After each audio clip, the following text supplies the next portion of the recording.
सासे मन्त्रिया आसलते प्रमोशन जायोबा हय गिबि मन्त्रि जागोन नहय लेङाइ गिबि मन्त्रि जागोन खिन्थु दिनै बिथाङा मा बुंगोन प्रमोसनथ' जायाखै डिमोसनसो जादों एमएलए निफ्राय एमसिएलए फैदों बे आसलते एसे लाजिथाव बाथ्रा गोविन्द बोराय नोंनि फल खुलिनांगौ नामा नोंनि फल खुलिनांगौ नामा बेखौनो हमना लादों जे बिपिएफआव केन्डिडेट जानो मानसियानो गैलिया जेराव जेराव गाव हाबनो हायाखै फिसालाखौ थिनहरदों दा फिसालायाबो उन्दै उन्दै सेंग्रा जायफ्रा भटार लिस्टआव नामानो हाबाखै बेबायदि गथ'फोरखौ बाहायनानै जुमाय लोंहोदों माबा खालामदों पस्टार खालामदों दिनै नोंथांमोना फैसा जाबाय नालाय फैसाखौ लानानै था नोंनि जेननाया खाथांखा खुलुमबाय बे बुब्लियाव आं नोंथांमोननो लानानै फैदों बिटिसिनि डिपुटि चिफ तथा आसाम एसेम्ब्लिनि एमएलए गबिन्द बसुमतारी बिथांनि सायाव गबिन्द बसुमतारी बिथाङा सोरबा बिपिएफ दोलोनि दिनै बिजाथि फोसावनायनि सायाव बुंनांगौ बाथ्रा गैया दिनै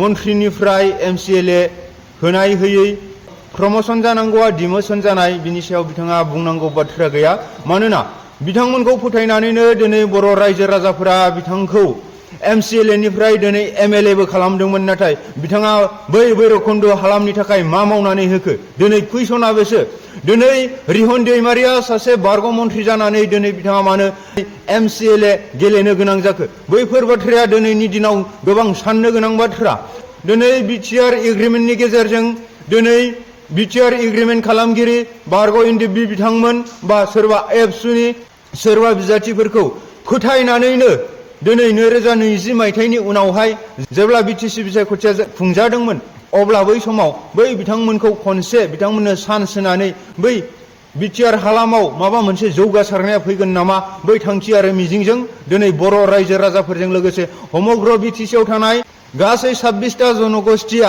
दिनै बिटिआर एग्रिमेन्ट खालामगिरि बिथांमोनखौ तथा इउपिएल दोलोनि गेजेरजोंनो बिटिआर एग्रिमेन्ट खालामगिरि बिथांमोना बिसायख'थि गेलेनायलाय बिथांमोनखौ रायजो राजाफोरा खनसेनि थाखाय सुजुग होदोंमोन नाथाय बे गोलाव 5 बोसोर समाव दिनै इउपिएल सरकारा दिनै मा मावनो हाखो दिनै गबिन्द बोराया मा मावनो हाखो दिनै बिथाङा एमसिएलए देरहानानै बिथाङा बिटिआर बिटिसिनि डिपुटि चिफ जानायनि उनावबो दिनै बिथाङा एमएलए बिजाथि गेलेनायाव बिथांखौ रायजो राजाफोरा फोथायनानै आसाम एसेम्ब्लिनि सासे एमएलए महरै दैथायहरदोंमोन नाथाय दैथायखांनायनि उनावहाय बिथाङा दिनै रायजो राजाफोरनि आखा आकांक्षाखौ मा सुफुंनानै होखो दिनै कुइसना बेसो गबिन्द बोराया सोरबा रिहन दैमारिया बारग' मन्थ्रिनिफ्राय दिनै बिथाङा एमसिएलए गेलेनायाव बुंनांगौनि खुनु अधिकार गैया बेहा राइट गैया नों मावनो हायैनि थाखायनो दिनै बिथाङा सासे बारग' मन्थ्रिब्लाबो दिनै बिथाङा एमसिएलए गेलेनो थाखाय बाध्यता जादों आरो दिनै इउपिएल सरकारा दिनै बिटिआर सरकारा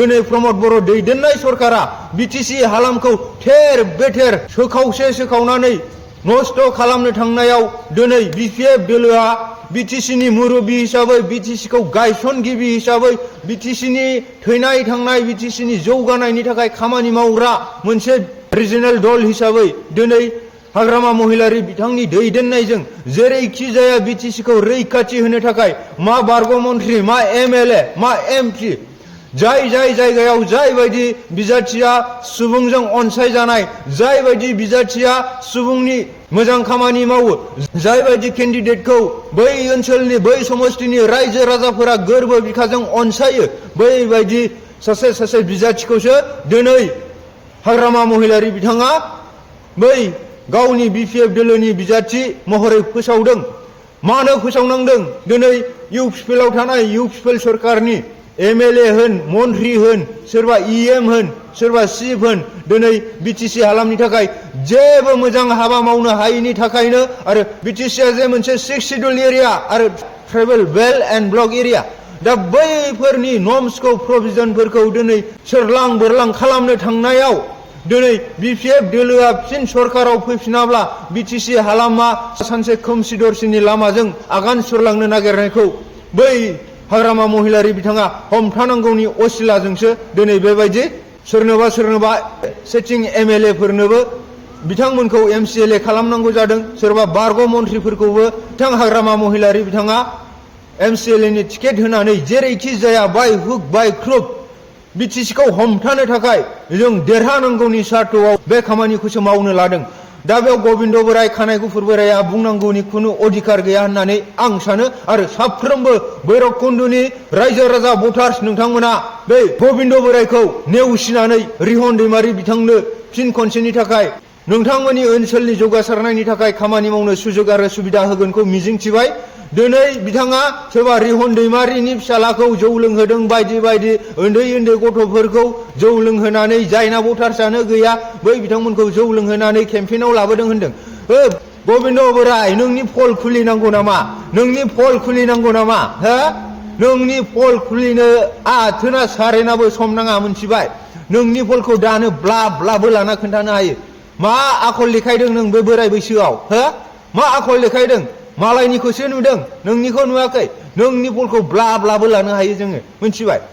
स' नोंसोरनि जेननाया रोखाखा। बिपिएफ सरकारा फैगोना रोखाखा। दा बिपिएफ दोलोनि माखासे जोङो जेरैखि जाया हमथानांगौ बै खोथानि गेजेरजों फैदोंमोनब्लाबो दिनै बिपिएफआ एबसुलेट मेजरिटिनि बांसिन माने मोनफ्रोमबो समस्थियावनो देरहाबावगोनसो। दिनैनि समाव 100% देरहाबावगोन। एबसुलेट मेजरिटि मोननायाथ' मोनखाबाय आरो बिनिनो बांसिन बाय डाबल मोनबावनो थांगासिनो दङ। स' गबिन्द बोराय नोंथांमोना फैसा थाखा पकेटाव सोनोल'सो बर' रायजो राजाजों नोंथांमोना बर' रायजो राजानि गोसोजों गेलेदोंमोन। दिनै नोंथांमोना फैसा जाबाय नालाय फैसाखौ लानानै था। नोंनि जेननाया खाथांखा। स' बेखिनि बुब्लियाव बेखिनि खोथाखौ बुंबाय। जय बिपिएफनि बिपिएफ लं लिभ हाग्रामा महिलारि जिन्दाबाद रिहन दैमारि जिन्दाबाद। खुनु खोथा गैया खुनु गोहोआ रिहन दैमारिखौ भैरबकुन्द समस्थियाव फेजेननो हाया। गबिन्द बोराय थाखा फैसा गारनो बाबायबा दलद जिरायना था। थाखा फैसा बाहायनो बाबायब्ला खुनु बिसायख'थि फोसावदिं मेल दा खालाम केन्डिडेट दा हो। नोङो थाखा फैसाखौ सोना लानोसो फैखादोंमोन। नोङो ना नोंनि इन्डिपि केडारफोरनि थाखाय खामानि मावदों ना नोङो नोंनि समस्थिनि थाखाय खामानि मावदों। नों मुंसेबो खामानि मावाखै मोनथिबाय। स' गोजोन्थों।